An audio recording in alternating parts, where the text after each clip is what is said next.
I'm using. You might want to use more in your own case.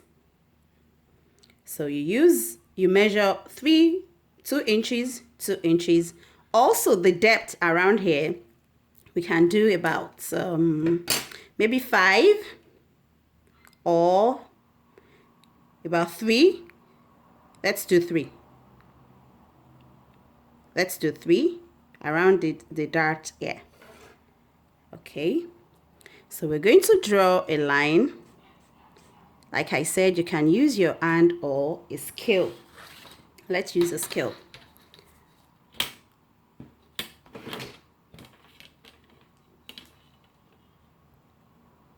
We'll connect this point to this point and to this point.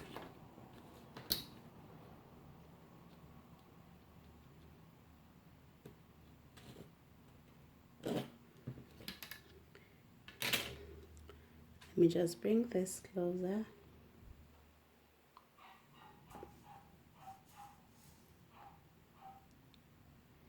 And I'm going to show you this. Can you see this? But this is not pointed, so we have to make it curvy. Okay, our horn is pointed, so all you have to do is just blend. Just use your hand to blend it, and that's it. Now, how to deal with this dart. Remember I mentioned truing. If you don't true your dart and you cut your block into pieces, by the time you're bringing them together, you're going to have issues. So we're going to true this dart right on here. Okay, when we true our dart, it's going to affect the level. There might be a break, especially if the style lines are not on the same level on either side of the dart legs. Okay, so if I close this dart now, let me bring this closer so you see what I'm doing. If I close this dart, thankfully, because it's the style line is not so deep, there is no break. But this is what you should always do. You should always close your dart. Can you see there's no break? There's a small one, but you can just blend it like that. Also, you close this and like that. Also, there is no break, but I can see a very small break. And what you can do again is use your tracing wheel. In a case where the break is obvious, just use your tracing wheel to wheel on it. By the time you open, that is what you're going to cut on.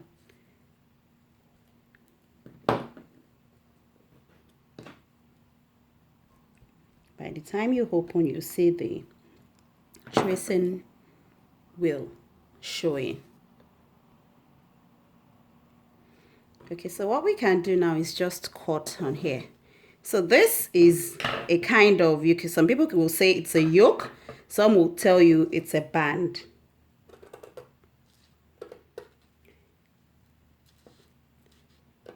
You can refer to it as a yoke or a band, but I'd rather call it a yoke.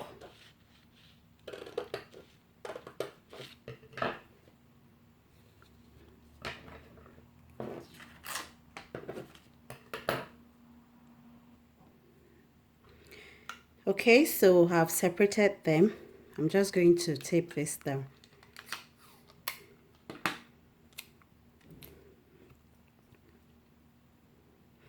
And this is going to be dartless, that is without a dart, just as you've seen it in the example.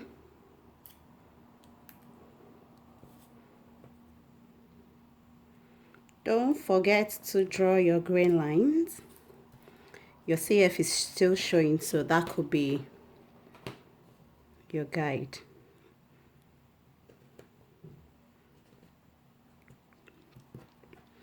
And this is going to be cut too, because one will be facing, and one will be the fashion fabric to finish it. I'll see if I can see a video on how to finish this type of skirt. I always tell all my students that every garment will present its own way of finishing. You might have like 10 garments to finish now, and you're inserting invisible zipper. The fact that you're using invisible zipper for all 10 doesn't mean you're going to finish them the same way. That's where sewing skills comes in. It doesn't mean you're going to finish them the same way. The design will definitely change the way you're going to finish 1, 2, 3, 4, 5, and 6. So you need to be able to apply your sewing skills. Okay, now that we've done this and we've written cut 2, there's going to be sewing allowance here, so you can join this back to here. There's going to be sewing allowance here as well, so you can join this back to here. So now, according to the design, we're going to bring this down, your dart.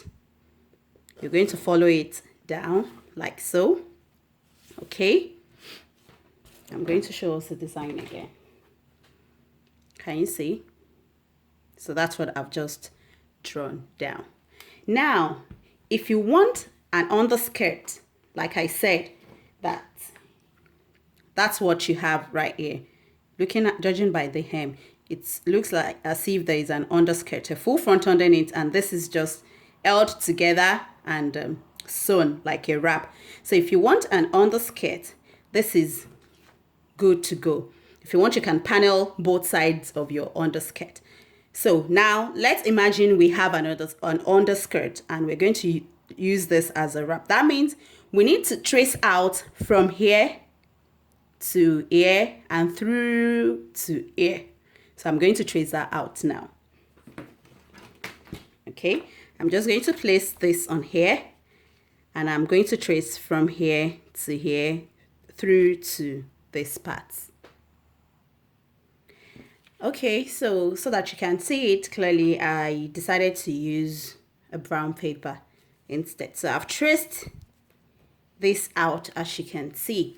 So like I said, you're going to panel here, or you can even hold the dart. Since if you're making this an overlap, you hold your remaining dart on here. You don't have to panel it. This will form the overlap on it. And because this is not going inside the seam, it's fine. You hold your, but if you're not creating this as an overlap, then you have to cut this separately into panels. This will be one panel and this will be another panel, and you're going to bring this together and use this to finish it. So this will be inserted inside these two actually, if that's what you want to do. But if we're going with what we have right here, which is an overlap, this is a full front, the underneath one is a full front, and this is an overlap. So these darts can be held as they are right now. You don't have to panel this, but I have traced out the overlap, and so this is what we'll be working with right now. So let me just put this on a white paper so you can see it clearly. Now we need to draw these style lines. 1, 2, 3, 4, 5. We have 5 here. You can have as many as you want. Okay, but we'll be going with the 5. Also, this is where the proportion comes in as well. There is a measurement from here to here. If you want, you can use your dart position as your start point on here, and from there you divide into 1, 2, 3, 4 up to this point. Okay, so this is what I'm saying. So your first style line is going to be from here. Now you divide from here to here into 1, 2, 3, 4 into 4. Okay, you can go about it that way. But first, we need to get rid of these darts. You know, there is a dart on here. You just slightly cut it out.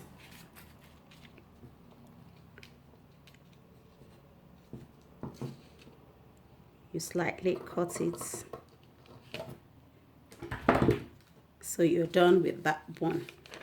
So on here, you divide from here into as many slashes as you want.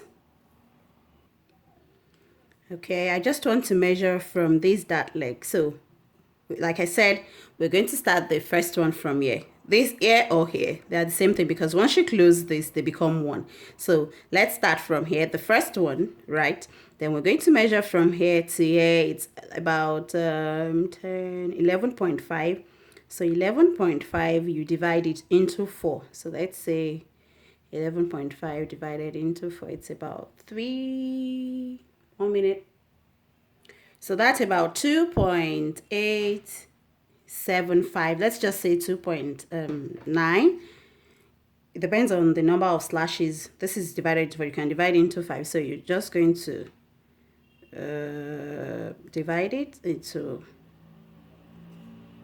like that. Okay. So the first also. Okay. Also, you need to know where this slash lines are going to. So this looks like the hip level. So the first one looks like it's going to the hip level. Then you space it accordingly.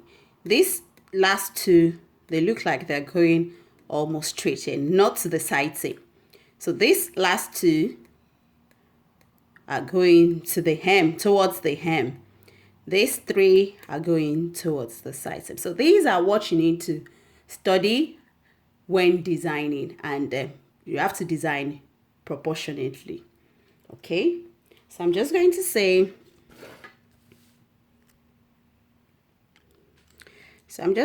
the first one, which is this, will go to the hip or a little above the hip level, and maybe the other two will stop here. So between the hip and here, we need one more slash. Okay, so this will go to this place, this will come here, and this two will come almost to the towards the M. Okay, you can use your curve. You can use your curve to draw, like I already mentioned. I'm using the tip of the dart to create the curve for the first one, then the second one,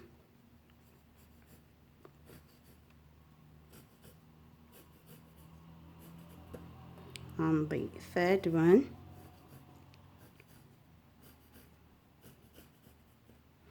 and the last two you can use your straight ruler since they are coming towards the hem. One is closer to almost this line,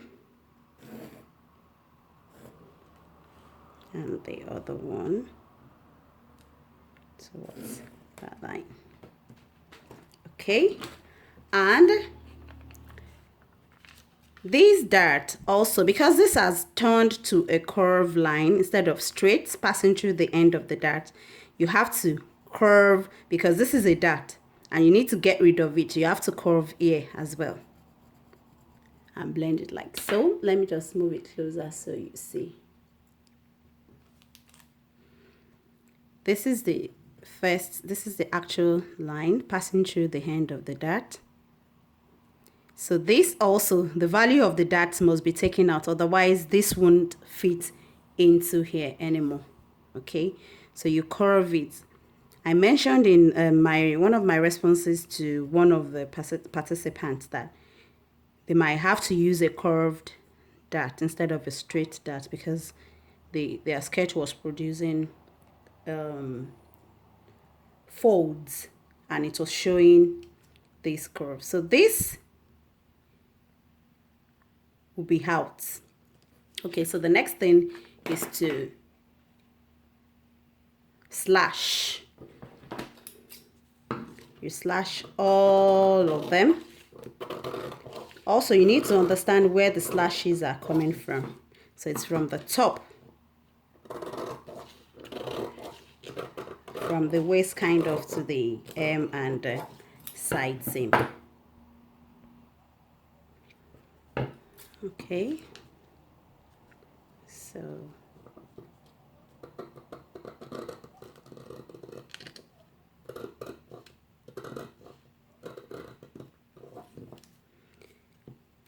these darts will be cut away, so it's going to be like this. See, I've cut it out and you throw it away. If you don't cut it out, it won't fit back to where you cut it out from. So now we're going to open according to what you desire. Can you see this is not opening? Because I've not cut to the M. That is what will happen if you don't cut properly. You won't be able to slash. I mentioned it in the slash and spread class. So for you to be able to spread, you need to slash almost to the end of your style line. Then you open you spread according to the amount of drapes you want. So it's just going to be like this, and basically that's it. You measure if you want them equal, you measure them equally, and that's it. Okay, so it depends on how deep you want the drapes to look like. That will determine what you're going to add in between the slashes. So I think 2 inches is a good amount to add. So I like to pin down first, because when I'm spreading, I like them to lay flat. So you measure your 2 inches.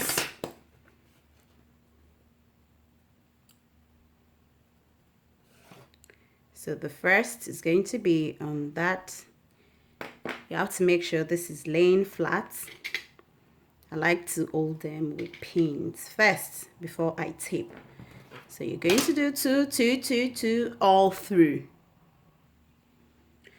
Okay, so I have taped them down. Like I said, I've used them 2 inches. You might want to use more if you want. You just have to practice and see the effect of the outcome of whatever you're doing. You have to practice. I keep saying it. You have to practice always, always, always. So now you have to true the waist area.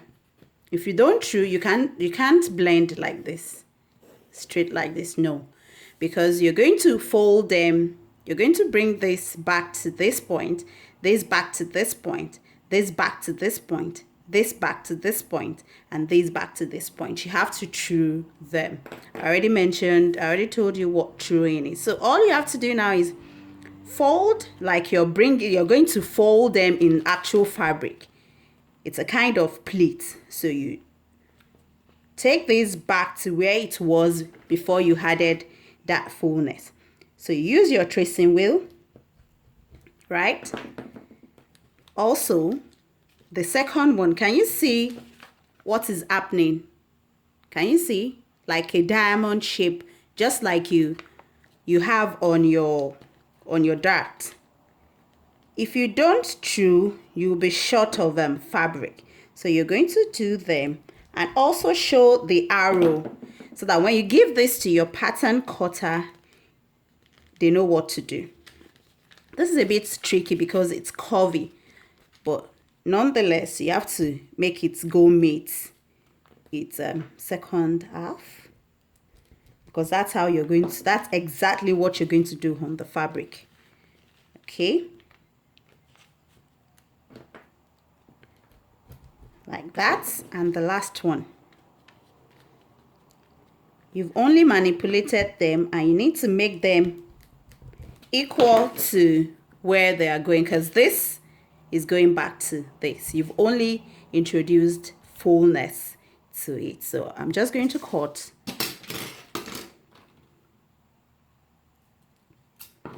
So you cut.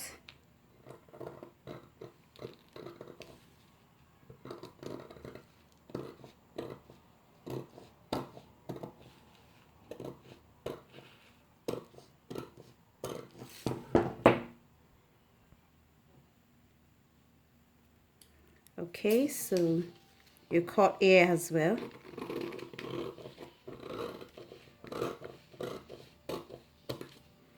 And that's it. That's all you have to do. Make sure you show this on the fabric as well, so that the pattern or the tailor will know that this is the direction he or she needs to fold, and not bringing this to this. This is very important as well. So whatever direction you want, just indicate it, and that's the direction you should follow when creating the pattern, and the same direction must be followed when sewing the fashion fabric. And basically that's it. That's how to go about your design. Okay, so this is your front, and once you hold your pleats like so, it will be equal to where you cut it out from initially, and it's going to be like this. Don't forget to add your seam allowances as well. Then you're going to fix it like so. So this will, you'll be able to lift this up like so. So that's it. That's it for the asymmetric class. Thank you for staying with me throughout the classes, and I'll see you in the next course. Bye for now.